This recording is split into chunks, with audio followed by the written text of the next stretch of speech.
আমাদের জন্য হারা হাতে যায় দোয়া করে আল্লাহ কাছে, আল্লাহ তোমার এই বান্দি করে আল্লাহ তুমি জান্নাত দিও, তোমার এই বান্দি করে আল্লাহ জীবনের গুনাহ মাফ করে দিও, আল্লাহ তাকে জীবনের গুনাহ মাফ করে দিও, এখন নফসের গুনাহ মাফ করে দিও। এই রহমতের ফেরেশতা আল্লাহর কাছে হাতে যায়, কারণ হলো হলো করতে থাকে। যখন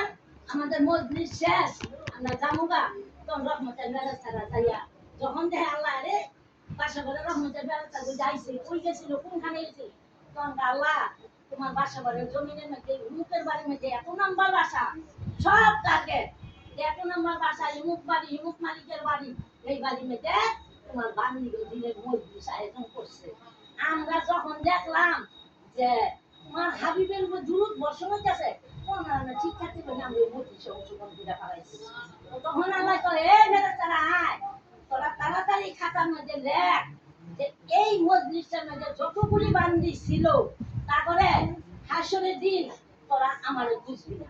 তোরা আমার এই বান্দিগুলির সব বান্দিরা জান্নাতে পৌঁছাই দিয়ে সুবহানাল্লাহ। আজকে এই দিনের মধ্যে চাইতে আমগো